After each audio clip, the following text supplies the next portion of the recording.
కూర్చోండి. అంజు, ఇంకేంటి ఊరిలో విశేషాలు? అందరం బాగున్నారా? హ్యాపీ ఉన్నాం. ఆ కేకేఎస్ టీం ఎలా ఉంది? మామూలే, కోకడమే వాళ్ళ పని. అంజు మా ఫ్రెండ్స్.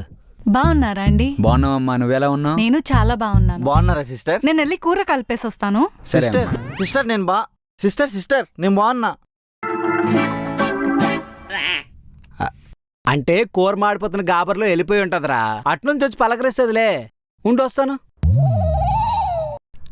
అంజు, కూర మాడిపోతున్న కంగాలో నువ్వు ఒకరిని పలకరించలేదు. ఆడు తెగ నలిగిపోతున్నాడు. రా హాయ్ చెప్దువి. కంగారుతో వచ్చానని ఎవరు చెప్పారు? కావాలనే వచ్చాను. కావాలని వచ్చావా? ఎందుకు? ఓహో, ఆడి ముఖం చూస్తే పలకరించాలనిపించట్లేదా? సమానత్వం అనిపించలేదు. సమానత్వమా?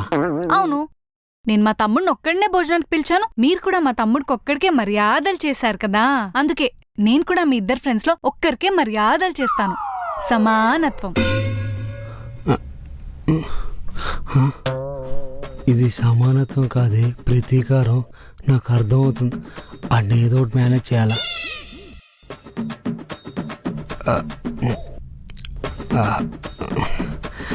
ఒరే, మా ఆవిడ నిన్ను పలకరించదురా.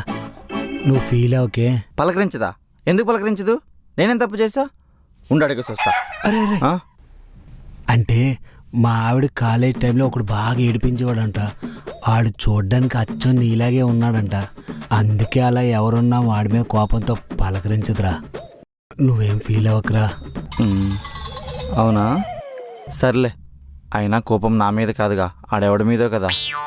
భోజనం పెడితే తినేసి వెళ్ళిపోతాము. సరే, సమానంతో ఇటు కొడ్డించదు. ఏదో ఒకటి మేనేజ్ చేద్దాం. ఒరే, మా ఆవిడ వచ్చాక నీకు వడ్డించదు, నేను వడ్డిస్తానురా, బాధపడకే. పర్లేదురా, నాకేం బాధలేదు. అయినా కోపం నా మీద కాదుగా, వాడెవడి మీదో. నాకేం బాధలేదు, నేను ఫుల్ కుమ్మేస్తాను. రామ్మ వడ్డించు. ఫుల్ ఆకలి మీద ఉన్న నాకు ఊపేస్తాను.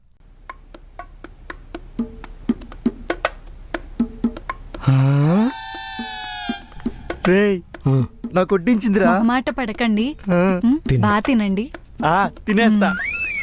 అమ్మా చెల్లమ్మ వేయలేదు నాకు, మర్చిపోయావమ్మా. అమ్మా వేయలేదు. యారా రే, చెల్లికి ఇంకో ఫ్లాష్ బ్యాక్ ఏమైనా ఉందా? ఆ ఫ్లాష్ బ్యాక్ లో నాలా మహోన్నోడు ఎవడైనా ఉన్నాడా? వీడికి వడ్డించలేదేంటి? అంజు, సమానత్వం ప్రకారం ఒకడికి మర్యాద చేస్తున్నాను కదా, ఆ ఒక్కడికైనా కరెక్ట్గా మర్యాద చేయాలి కదా. కానీ ఇంటికి ఇద్దరు వచ్చారు కదా, ఒక్కరికే మర్యాద చేస్తే అది సమానత్వం ఎలా అవుతుంది?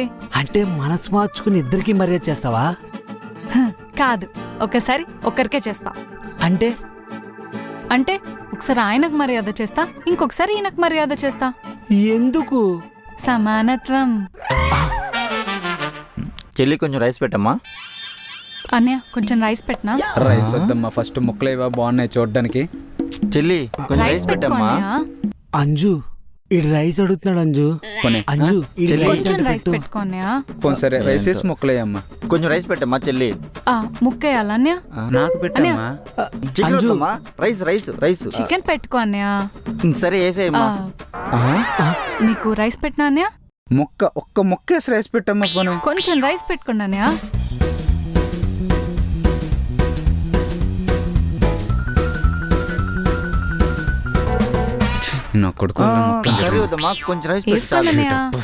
చెల్లె, మర్చిపోయా నువ్వు. నీ కాలేజీలో ఏడిపించడం మొక్కం ఈడి మొక్క ఒకేలాగా ఉంది. నువ్వు అస్సలు ఈడికి మర్యాద చేయకూడదు. రేయ్, మధ్యలో నీకేంద్రా ప్రాబ్లము? నువ్వు కూడా అడిగేయించుకో. నువ్వు రావడం వల్ల నాకు కనీసం మర్యాద చేయడం లేదు. ఒక్క మొక్క కూడా వేయలేదు ఇంతవరకు. నువ్వు అడిగేయించుకో. టికెట్ పక్క నీకు వచ్చాను. మర్యాద చేయడం లేదు ఇక్కడ. తిన్నట్టు 6 ముక్కలు తిన్నావు, ఒక మొక్క నాకేమని చెప్పచ్చు కదా. ఊర్లో కొబ్బరి సేపులు అమ్ముకున్నాడు తోడుంటాడని తీసుకొచ్చాను చూడు, నాదరా తప్పు. అసలు పని మానుకొని వచ్చాను చూడు, నా అది తప్పు. టికెట్ కూడా దిక్కు చెప్తారా? టికెట్ దిగిపోతే నేను ఊరికి వెళ్ళొస్తా. హైదరాబాద్ లో ఫ్రెండ్ ఉన్నాడు కదా, నేరపోయి మీ ఇంటికి వచ్చాను రా. అదే నేను చేసిన తప్పు. మర్యాదగా టికెట్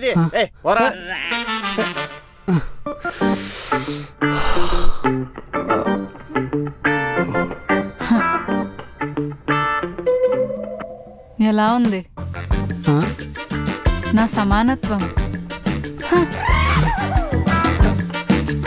చూసింది నేను 12 నెలలు కష్టపడితే 12 లక్షలు సంపాదిస్తున్నా. అవును. అలా 30% గవర్నమెంట్కి ఇస్తున్నా అంటే సంవత్సరంలో 4 నెలలు నేను గవర్నమెంట్ కోసం పని చేస్తున్నా. అది నా బాధ.